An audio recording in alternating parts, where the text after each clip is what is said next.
Nah, maka pada protein terlarut ini prinsipnya adalah menghitung protein yang larut di dalam air. Protein yang larut air itu ada gugus, tirosin, dan triptofan. Ya, jadi protein yang larut air itu ada gugus tirosin sama triptofan. Gugus tirosin dan triptofan ini semakin banyak protein terlarut, berarti kan gugus tirosin dan triptofan akan makin banyak. Nah, tirosin dan triptofan ini akan bereaksi dengan suatu reagen, ya, namanya reagen Volin. Di dalam reagen Volin ini ada yang namanya asam fosfotungstat fosfomolibdat. Tirosin dan triptofan akan bereaksi dengan fosfotungstat fosfomolibdat menghasilkan suatu kompleks, ya, yang larut air gitu. Dan warnanya biru. Semakin banyak protein terlarut, berarti semakin banyak kompleks yang terbentuk. Ya. Kompleksnya namanya molibdenum. Molibdenum itu reaksi antara fosfotungstat fosfomolibdat dengan protein terlarut gitu. Namanya molibdenum. Semakin banyak protein terlarut, berarti semakin banyak molibdenumnya, semakin biru warnanya. Dengan semakin banyak warna biru, ya, semakin keruh, maka ketika ditembak dengan cahaya UV yang optimal pada warna biru, maka semakin banyak cahaya UV yang diserap oleh si molibdenum. Berarti semakin tinggi absorbensinya atau seberapa banyak cahaya yang terserap, semakin banyak protein terlarutnya. Semakin banyak protein terlarut, semakin banyak molibdenum, berarti warnanya semakin biru, absorbensi UV akan semakin tinggi. Jadi semakin banyak cahaya yang diserap. Kemudian, yang dijadikan sebagai standar protein terlarut adalah bovin serum albumin. Di depan tadi sudah saya sampaikan bahwa albumin adalah protein terlarut yang dianggap memiliki kelarutan tertinggi, bisa dianggap 100%. Jadi, kalau si bovin serum albumin itu keruhnya segini, oh berarti konsentrasi protein terlarutnya segini. Jadi reagennya itu ada 5, jadi reagen yang dibuat adalah reagen A, B, dan C. Kemudian reagen ABC itu dicampur dengan rasio 20:1 menjadi reagen D. Kemudian ada yang namanya reagen E, yaitu reagen Volin Shiokaldu yang mengandung fosfotungstat fosfomolibdat. Jadi prinsip reaksinya adalah protein terlarut akan membentuk kompleks CU protein. CU protein akan membentuk CU1, ya. Ion CU1 akan bereaksi dengan fosfotungstat fosfomolibdat menghasilkan heteropolimolibdenum biru. Semakin banyak protein terlarutnya, maka senyawa heteropolimolibdenum akan semakin tinggi. Berarti warnanya akan semakin biru. Yang dijadikan sebagai acuan seberapa birunya itu adalah BSA tadi, bovin serum albumin. Jadi kalau birunya segini, oh berarti protein terlarutnya segitu. Kalau BSA-nya birunya misalnya segini, absorbansinya segini. Maka kalau di sampelnya birunya segini, absorbansinya segini, oh berarti kadar protein terlarutnya segitu. Jadi BSA digunakan sebagai pembantu. Tahap analisisnya adalah penyiapan reagen A, B, C, D, E, reagen D dan E sih terutama, yang dipakaikan D sama E. Kemudian membuat kurva standar BSA pada berbagai konsentrasi. Seperti yang saya sebutkan tadi, semakin banyak BSA, berarti semakin banyak protein terlarut, berarti absorbensi akan semakin tinggi. Jadi BSA dibuat kurva dulu, kemudian diberi reagen D, diberi diinkubasi, diberi reagen E, diinkubasi, diterap pada panjang gelombang 590 yang paling optimal pada warna biru. Kemudian Ini nih kurva standarnya, kurva standar BSA. Jadi BSA-nya pada konsentrasi 0 itu ternyata absorbensinya 0,07. Pada konsentrasi BSA 0,06, absorbensinya 0,16. Dan seterusnya sampai konsentrasi BSA 0,3 mg per mililiter, absorbensinya 0,53. Berarti nanti kalau si sampel misalnya punya absorbensi sekian, maka kita bisa mengukur konsentrasinya dengan cara diplotkan pada kurva ini.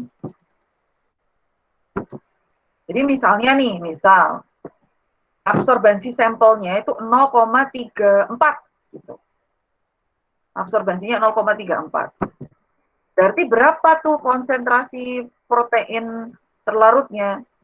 Nah, kita buat garis mendatar ke arah kurva, kemudian kita tarik garis mendatar ke bagian konsentrasi sumbu X. Sumbu X itu konsentrasi, sumbu Y itu absorbensi. Maka kemudian kita peroleh 0, berapa tuh? Nah, ini kira-kira 0,17, 0,117 gitu. Jadi kurvanya itu sumbu X itu konsentrasi, sumbu Y absorbensi. Sumbu Y absorbensi, sumbu E konsentrasi. Artinya, dengan semakin meningkatnya konsentrasi, absorbensi juga semakin meningkat. Kemudian kita nguji sampel tuh, kalau misalnya sampelnya absorbensinya 0,34 misalnya. Kita tarik garis mendatar ke arah kurva. Berapa konsentrasi protein terlarut? Oh, berarti 0,17. Gitu. Nah, sekarang kita ke contoh perhitungannya. Jadi kemudian Y ini ada 1,5524X plus 0,0705. Ini artinya Y sama dengan AX plus B. Nah, kalau sampel, tadi ya sampelnya dilarutkan dalam air. Kan kita mau mengukur protein terlarut, berarti sampelnya dilarutkan dalam air dulu. Kemudian disaring untuk mengambil residunya. Kemudian diambil 1 mili dengan asumsi bahwa di dalam hasil penyaringan itu ada protein yang sudah terlarut dalam air. Terus ditambahi reagen D, inkubasi, reagen E, inkubasi. Kemudian ditera absorbensinya pada 590 nanometer. Misal nih sampelnya jagung, ulangan 1, ulangan 2, ulangan 3. Berat sampelnya segitu, kemudian absorbensinya segitu. Kemudian absorbensinya di rata-rata, 0,18. Maka kalau absorbensinya 0,18, konsentrasi protein terlarutnya berapa sih? Kemudian kita plotkan 0,18 ini di kurva. Kita tarik garis mendatar ke arah kurva, kemudian tarik garis ke bawah. Diketahui ya kira-kira 0,073 deh. Ini baru X-nya atau konsentrasi protein terlarut. Bisa juga kita melakukan dengan perhitungan. Gitu ya. Jadi untuk kita ketahui X-nya dulu, kita hitung X-nya dulu dengan Y min B per A, kemudian dikalikan faktor pengenceran. Faktor pengencerannya tadi ya, jadi sampelnya itu diencerkan seberapa. Saya contohnya kalau di sini itu 100 dibagi 1, atau sampel dilarutkan dalam 100 mili aquades, kemudian diambil 1 mili, berarti 100 dibagi 1 faktor pengencerannya. Berarti kemudian dibagi berat sampel. Contoh perhitungannya seperti ini, contoh analisis ya. Misalnya kurvanya itu Y sama dengan 1,5524X plus 0,0705. Berarti untuk mengetahui konsentrasi protein terlarut alias X-nya, X sama dengan Y min B per A. Y-nya apa? Absorbensi sampel. Y adalah absorbensi sampel dikurangi dengan B. B-nya apa? 0,0705. Dibagi dengan A. A-nya berapa? 1,5524. Hasilnya adalah 0,073. Ini baru X saja. Kemudian X-nya adalah 0,073 dikali 100 dibagi berat sampel. Dalam miligram, ingat, dalam miligram. Ya. Bagi yang belum paham, jangan khawatir. Kita punya Allah ya. Allah yang akan memberikan kepada kita pemahaman, insya Allah. Ya. In Allah must you believers put your trust.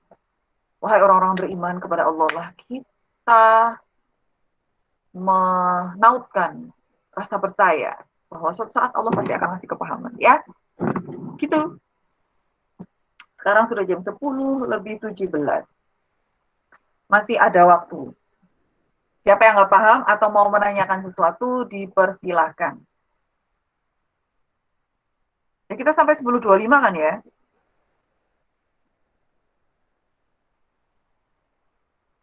Halo? Iya, Bu. Kalau yang nggak belum paham, asalkan kalian memasukkan angkanya ke dalam rumus, itu saja sudah cukup bagus. Nanti lama-lama paham sendiri. Gitu. Jadi nanti presensinya sekaligus kuis. Ya. Kuisnya insya Allah 4 nomor, pilihan ganda, hitungan semua.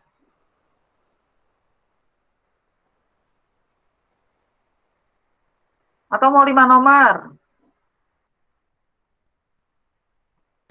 Ibu, ini direkam, nanti hasil rekamannya di-share nggak, Bu? Di-share dong. Mau di-share? Mau share ke kelas-kelas tetangga juga. Stop record.